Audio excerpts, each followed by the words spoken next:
আজকের ভিডিওতে রায়মাটির প্রশ্নবিচিত্রা 2025 সালের সপ্তম শ্রেণীর বাংলা বিষয়ে দ্বিতীয় পরীক্ষায় মূল্যায়নের যে 6 নম্বর প্রশ্নপত্রটি রয়েছে, অর্থাৎ AC institution Malda and Budge Budge PK high school HS এই বিদ্যালয়গুলির সমস্ত প্রশ্নের উত্তরগুলি করবো। তার আগে তোমরা কেউ যদি আমার চ্যানেলে নতুন হয়ে থাকো তাহলে চ্যানেলটি অবশ্যই সাবস্ক্রাইব করে নেবে। প্রথমে একে আছে সঠিক উত্তরটি বেছে নিয়ে লেখো। একের এক আছে উপনিষদে উক্ত চরিবেতি শব্দের অর্থ, এটা বে এগিয়ে যাও। একে দিয়েছে স্বদেশী মিটিংয়ের রীতি ছিল, এটা বে নেতাজির বক্তৃতার আগে নজরুলের গান। এরপর একে তির আছে অ্যান্টিলোপ হরিণের ঘন্টায় গতিবেগ, এটা হবে 45 মাইল। এরপরে একে চার আছে আলাস্কার পর্বতটির নাম, এটা হবে মাউন্ট চেম্বারলিন। এরপর একের পাঁচ আছে অরণ্য বলতে বোঝায়, এটা হবে চিত্র কাজ। একে ছয় আছে কাল থেকে মনে মোর লেগে আছে খটকা, খটকা কি নিয়ে, এটা হবে ঝোলা গুড় কিসে দেয়। এরপরে একের সাত চিরদিনের কবিতায় বর্ণিত দুর্ভিক্ষ, এটা হবে 1943 খ্রিস্টাব্দে। এরপরে একের আর আছে প্রদত্ত কোন বানানটি ভুল, এটা হবে গয়েরটা সূর্য। এরপরে একের নয় কোনটি ধর্নাত্মক শব্দ, এটা হবে ঝিরঝির। এরপরে একের 10 প্রদত্ত কোন শব্দটি রুলো শব্দের উদাহরণ, এটা হবে মণ্ডপ। এরপরে একের 11 মাঠে ময়দানে এখন শুধুই বিশ্বকাপ ক্রিকেটের আমেজ, এখানে মাঠে ময়দানে কিসের উদাহরণ, এটা হবে শব্দদ্বৈতের উদাহরণ। এরপরে একেবারে আছে ঠিক বানানটি হলো, এটা হবে খয়টা দুর্গা। এরপর দুই দিকে আছে খুব সংক্ষেপে নিচের প্রশ্নগুলির উত্তর দাও। দুই দিকের এক আছে রবীন্দ্রনাথ জনগণ মন যে ইংরেজি নামকরণ করেন সেটি লেখো, এটা হবে the morning song of India. এরপরে দুয়ে দুই আছে কলকাতায় বর্ষামঙ্গল গান হবে কোন মাসে, বর্ষামঙ্গল হবে, এটা হবে শ্রাবণ মাসে। এরপর দুই তিন আছে মেঘচোর কাকে বলা হয়েছে, মেঘচোর পুরন্দর চৌধুরীকে বলা হয়েছে। এরপর দুই চার আছে কিষান পাড়া নীরব কেন, এর উত্তরটি হলো পচা জল ও মশার অত্যাচারে কিষান পাড়া নীরব। এরপরে দুইয়ের পর আছে ওরা ভেবেছিল মনে, ওরা কারা, এর উত্তরটি হলো স্মৃতিচিহ্ন কবিতায় ওরা বলতে যশ ও ঐশ্বর্যলোভী ব্যক্তিদের কথা বলা হয়েছে। এরপরে 2-6 আছে বক্তা কি করে নিজে নিজে নোট বইটি লিখলেন, এর উত্তরটি হলো বক্তা অর্থাৎ বাচ্চা ছেলেটি যেখানে যা যা ভালো ভালো কথা শোনে সেগুলি সে নোট বইতে চটপট লিখে রাখে। এরপরে 2 আছে কে গোয়ালে ইশারা পাঠায়, এটা হবে সবুজ ঘাস। এরপরে 2 আছে জাক নাজসে জাত জাহান নামে, জাহান নামে বলতে কবি কি বুঝিয়েছেন, এটা হবে নরক বা যোজক। এরপরে 2-9 আছে তুমি একটা স্পাই, কাকে বক্তা স্পাই বলেছেন, এটা হবে অসীমাকে। এরপরে 2 হচ্ছে ঘড়িওয়ালা দাদাকে, এটা হবে হোটেলওয়ালা। এরপরে 2-11 আছে হোটেলওয়ালার জন্মদিনে সোনাটিয়া কি উপহার দিয়েছিল, এর উত্তরটি হলো টিয়া পুটলি খুলে মামনির নখ কাটার ছোট কাঁচিটা বের করে সেটি হোটেলওয়ালাকে জন্মদিনে উপহার হিসেবে দিয়েছিল। এরপরে 2-12 আছে পেয়াদা কাকে ধরতে এসেছিল, তবে পেয়াদা ঘড়িওয়ালাকে, মাকুকে, সার্কাস দলের লোকেদের ধরতে এসেছিল। এরপরে 3 দিকে আছে নিচের প্রশ্নগুলির উত্তর দাও। 3 দিকে 1 আছে কাজী নজরুলের গান পাঠ্যাংশটি কার লেখা, পাঠ্যাংশে নেতাজি সুভাষচন্দ্রের কেমন দেহ সৌষ্ঠবের পরিচয় ধরা পড়েছে, এর উত্তরগুলি হলো কাজী নজরুলের গান পাঠ্যাংশটি রামকুমার চট্টোপাধ্যায়ের লেখা। এর পরের প্রশ্নোত্তরটি হলো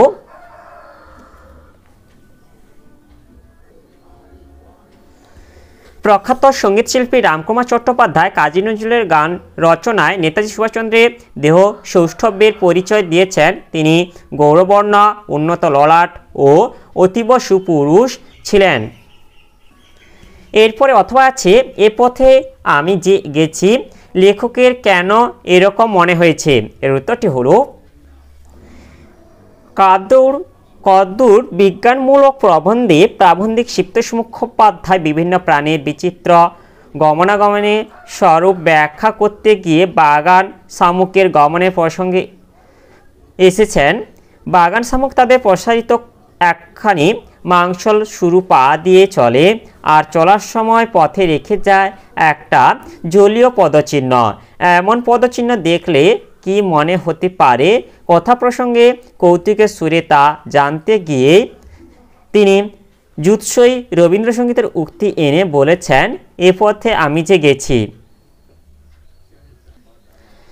এরপরে তিনি দিয়েছে শান্তিনিকেতনের মাঠে যখন বৃষ্টি নামে তখন কবির কেমন অনুভূতি হয়? উত্তরটি হলো, শান্তিনিকেতনের মাঠে বৃষ্টি নামার পর সেই বৃষ্টির ছায়ায় আকাশের আলো করুণ হয়ে পড়ে এবং সেখানকার ঘাসে ঘাসে পুলক জাগে, আর তখন কবির মনের মধ্যে গান বেজে ওঠে। এই গানের সুর দিনুর ঘরে গিয়ে পৌঁছয়।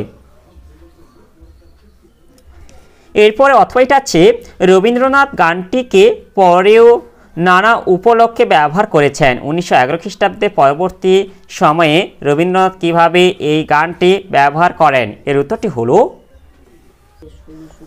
1919 খ্রিস্টাব্দে দক্ষিণ ভারত পরিক্রমায় বেরিয়ে রবীন্দ্রনাথ যান মদনপল্লী। সেখানকার থিওসফিক্যাল কলেজের অধ্যক্ষ এবং রবীন্দ্র বন্ধু জেমস এইচ কাজিন্স তার সম্মানে এক সভায় আয়োজন করেন। এই সভায় রবীন্দ্রনাথ গানটি গেয়েছিলেন। এর 11 বছর পর 1930 খ্রিস্টাব্দের সেপ্টেম্বরে রবীন্দ্রনাথ জেনিভা থেকে যান সোভিয়েত রাশিয়া। মস্কোয় পাওনিয়ার্স কমিউন এ অনাথ বালক বালিকারা তাকে অভ্যর্থনা জানায়। সেখানেও তাদের অনুরোধে রবীন্দ্রনাথ গানটি গেয়েছিলেন। এইভাবে 1911 খ্রিস্টাব্দের পরবর্তী সময়ে রবীন্দ্রনাথ গানটি ব্যবহার করেন।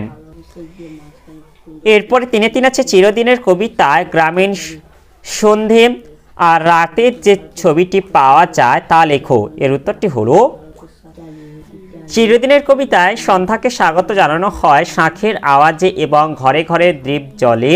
বুড়ো বটতলা গ্রাম্য মানুষেরা সান্ধ্য আড্ডায় জমায়েত হয়। তারপর সন্ধ্যা পেরিয়ে রাতের আগমন ঘটে। রাত্রি এলেই দাওয়ায় বসে অন্ধকারে ঠাকুমা গল্প শোনায় তার নাতনিকে। এরপরে তিনি চাইছে, ওরা ভেবেছিল মনে। কাদের কথা বলা হয়েছে? তারা কি ভেবেছিল? এর উত্তরটি হলো, স্মৃতিচিহ্ন কবিতায় ওরা বলতে যশ ও ঐশ্বর্যলোভী ব্যক্তিদের কথা বলা হয়েছে।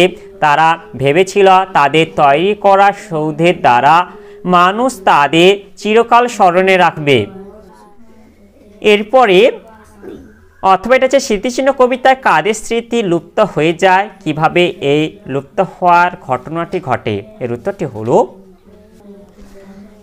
স্মৃতিচিহ্ন কবিতায় তাদের স্মৃতি লুপ্ত হয়ে যায় যারা ক্ষমতালোভী সাম্রাজ্যবাদী, যারা ভেবেছিল বিশাল বিশাল অট্টালিকা নির্মাণ করে মানুষের মনে জায়গা করে নেবে।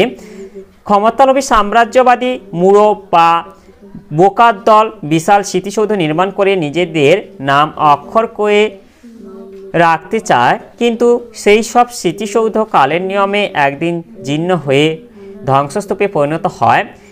এভাবে স্মৃতি লুপ্ত হওয়ার ঘটনাটি ঘটে। এরপরে তিনের পাশে বাঘ ধরার ফাঁদটি কেমন দেখতে? এর উত্তরটি হলো, বাঘ ধরার ফাঁদ হলো অনেক দিনের পুরনো ফাঁদ। আগে যখন এখানে বসতি ছিল তখন গাঁয়ের লোকেরা এই ফাঁদ বানিয়েছিল। মাটিতে দু মানুষ গভীর গর্ত খুঁড়ে তার উপর কাঠকুটো লতাপাতা দিয়ে ঢেকে রাখা হতো। বন্য পশু শস্য খেতে এলে ওই ফাঁদে অর্থাৎ গর্তে পড়ে যেত, উঠতে পারত না। এরপরে তিনদিন হয়েছে, হোটেলওয়ালার জন্মদিনের বিকালে কোন কোন খেলার আয়োজন করা হয়েছিল? এর উত্তরটি হলো, হোটেলওয়ালার জন্মদিনকে ভালো করে পালন করার জন্য কিছু খেলার আয়োজন করা হয়েছিল। যেমন প্রথমেই হবে দড়াবাজির খেলা, কারণ দড়াবাজির খেলাতেই লোক জমিয়ে দিতে হবে। দড়াবাজির মতো এত ভালো খেলা কমই আছে। এরপরে হবে কুকুরদের খেলা, তারপরে হবে জাদুকরের খেলা। জাদুকর আকাশ থেকে পরীদের রানীকে নামাবে, এটি হবে সবথেকে আকর্ষণীয় খেলা।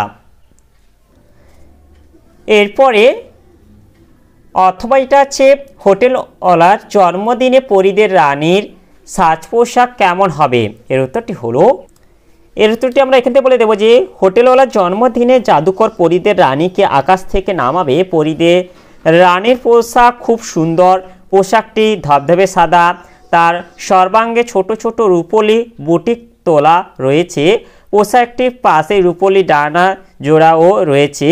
কাগজের বাক্সের মধ্যে রয়েছে রানীর মাথা তারা দেওয়া মুকুট, হাতের চাঁদ বসানো রাজদণ্ড, গলায় সীতাহার, হাতের তাগা, কানের ঝুমকো ইত্যাদি।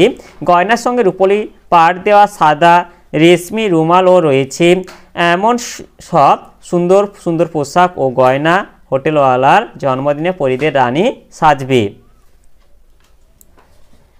এরপরে চারিদিকে আছে নিচের প্রশ্নগুলির উত্তরটা। চারিদিকে আছে এই আষাঢ় শব্দটি ঠিক হবে, যেটা হচ্ছে দ্বিতীয়টা আছে। এরপরে চারিদিকে আছে টাপুটুপুর শব্দ দিয়ে বাক্য রচনা করো। উত্তরটি হবে যেমন হচ্ছে হঠাৎ টাপুটুপুর করে বৃষ্টি পড়া শুরু করলো। এরপরে 5 দাগে আছে নিচে যে কোনো একটি বিষয়ে রচনা লেখো। 5 দাগের 1 আছে পরিবেশ রক্ষা ছাত্রছাত্রীদের ভূমিকা। 5-এর 2 আছে দেশ ভ্রমণের উপযোগিতা। এই যে দেখে নাও, আমি এটা বলে দিচ্ছি না কারণ ভিডিওটি বড় হয়ে যাবে, তাই তোমরা এটা দেখে নাও।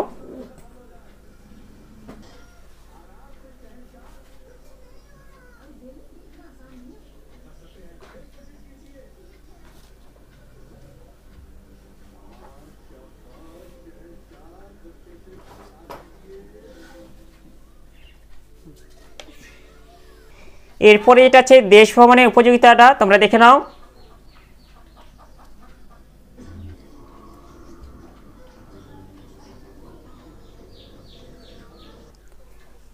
তাহলে আজকে ভিডিওতে আমরা সপ্তম শ্রেণী বাংলা বিষয়ে যে 6 নম্বর প্রশ্নপত্রটি ছিল তা আজ সমাধান করলাম। আর তোমরা কেউ যদি আমার চ্যানেলটা এখনও সাবস্ক্রাইব করে রাখোনি তাহলে চ্যানেলটা অবশ্যই সাবস্ক্রাইব করে নেবে এবং ভিডিওটি ভালো লাগলে ভিডিওটিকে অবশ্যই লাইক, কমেন্ট ও শেয়ার করে দেবে।